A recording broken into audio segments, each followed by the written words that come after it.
So I'm watching UFC 303 and this pops up in my timeline out of nowhere. And it's Turki Alalshikh with Tyson Fury, and this first part is kind of pointless, but I am going to show just a small part of the first message, which again seemed incredibly awkward, and I don't know why they filmed this. The second part is what I wanted to focus on, and yeah, just have a look at the language that Turki Alalshikh uses when talking to Tyson Fury, and then to Alexander Usyk. Great to see the champ again. He's my brother. So he's calling Tyson Fury the champ as if he is still the man in the heavyweight division, which he is not. He did lose on your show, Turki Alalshikh. He then says that they're like brothers, like they're best friends. And Turki Alalshikh has made no secret of the fact that Tyson Fury is one of his favorite fighters at the moment, and they do seem to have a pretty close relationship, which is fine, but Turki Alalshikh is hosting a fight which involves Alexander Usyk. And this next part, which I'm going to skip to, is what I wanted to focus on because it's Turki Alalshikh directly calling out Alexander Usyk with Tyson Fury as if he is Tyson Fury's hype man. Okay, the second message to Usyk. Still wasting your time with The Rock and the movies. The fight is in December and we are still in June. Is he really wasting his time, Turki Alalshikh? And we are training now. We're in training for you, Usyk. We are in training. Is Turki Alalshikh in Tyson Fury's training camp specifically as an advisor or something? Because if so, that has corruption written all over it.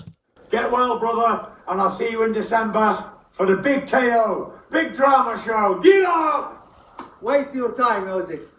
Get in the gym, Usyk. In the gym. Tyson Fury telling somebody to get in the gym is hilarious. We are now doing the map and doing the camp plan. We'll be For ready. you. See you.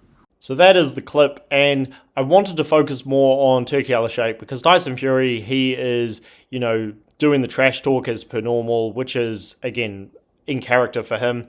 So nothing really surprised me there. I will say he seems to be in better spirits than he was before the first fight. Now, it's early days, so does this mean anything? Who knows? But Turki Alalshikh is the guy I wanted to focus on because I don't like this energy from him. And the reason why is simple, because he is very, very clearly being a biased official. I'm not going to say promoter, because in some ways he is above the promoters, because the guys promoting both fighters, Frank Warren, Alex Krasuk, are coming to him. And everybody else who is watching this fight or has some kind of stake in it is, again, coming to Saudi Arabia because of Turki Alalshikh. And he very, very clearly has a bias towards Tyson Fury. Now, this was obvious going into the first fight because Turki Alalshikh made no secret that Tyson Fury is one of his favorite boxers around at the moment. In fact, he might have said he was his favorite boxer, number one. And like a lot of people, meaning like the media, like a lot of the fighters who were being interviewed, like a lot of the promoters who were being interviewed before the fight, Alalshikh was saying that Anthony Joshua versus Tyson Fury would be amazing. And if Tyson Fury were to win, then step aside money for Usyk is something that they would consider because, again, they really want that Fury-Joshua fight. Now that Usyk has smashed Tyson Fury and taken all the belts, suddenly the rematch is very important to Turki Alalshikh and all these other guys, whereas it wasn't before. In fact, they almost wanted to pretend like the rematch was never going to happen, no way, no how, because Tyson Fury would win, guaranteed. Didn't work out that way. And now that the rematch again is happening, Turki Alalshikh's bias could not be more obvious. And given that this guy is supposed to be neutral, because again, I repeat myself, the promoters are coming to him and both sides are, again, working on his show, his bias in some ways is worse than a promoter because a promoter is going to pull for their guy. They are going to hype their man up. They are going to discredit the other side. It's just nature. It is what it is. Nobody should be surprised by that. Whereas Turki Alalshikh supposedly being the middleman, I say supposed because he's very clearly leaning to the left or to the right, whichever side Fury's on. Look at the extent that he's going to in this video, pointing to the camera, pointing to Oleksandr Usyk saying, hey, you're wasting your time, we're ready, I'm with the champ, my brother. Like, he might as well be wearing a Tyson Fury jacket. In fact, I would not be surprised if Turki Alalshikh is wearing a Tyson Fury jacket, hat, whatever. I don't own any Tyson Fury memorabilia, but the man has a lot out there. So, yeah, is anybody else concerned about this? Now, I will say this. Mind games, in my opinion, are not going to have any effect on Oleksandr Usyk. Now, they could, but this man doesn't fall for mind games in his career, so why would he now?